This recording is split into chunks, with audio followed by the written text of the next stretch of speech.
Assalamu alaikum. This is Abdulrhman Uthman, a student of King Faisal University. In this video, we will join 3, 4, and 5 tables. We will be using the tables that were generated in lesson 16, so make sure you did that before proceeding here.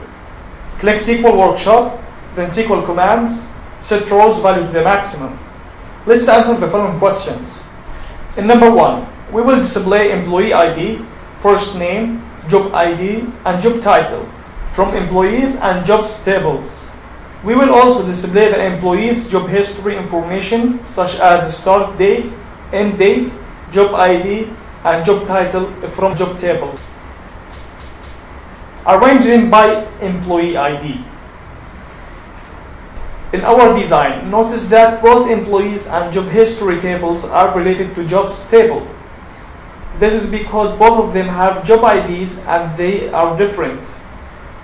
The job ID in the employees table is his current ID, while the job ID in the job history are his past job positions.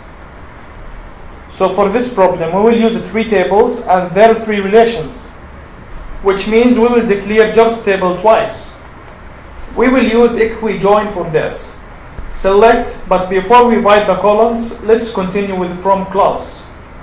From employees E, job history H, jobs J1, jobs J2.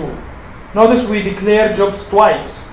Now the relations, where E.employee ID equals H.employee ID and E.job ID equals J1.job ID and H.job ID equals J2.job ID. Order by E.employee ID.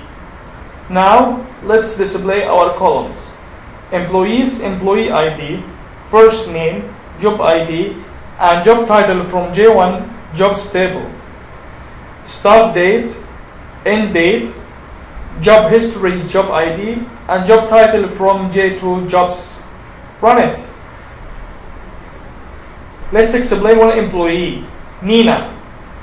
From 1989 to 1993, she was a public accountant. From 1993 to 1997, she was an accounting manager. Currently, she is the administration vice president.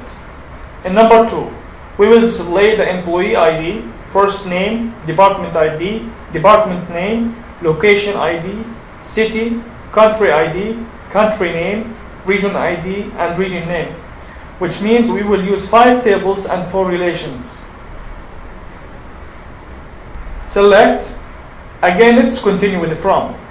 Employees E, departments D, locations L, countries C, and regions R, where E.department ID equals D.department ID and D.location ID equals L.location ID and L.country ID equals C.country ID and C.region ID equals R.region ID.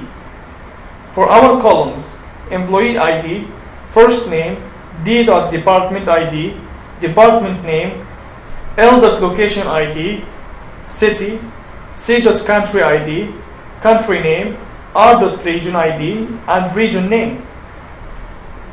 Run it. Employee 149 is from sales department located in Oxford City in United Kingdom, which is in Europe.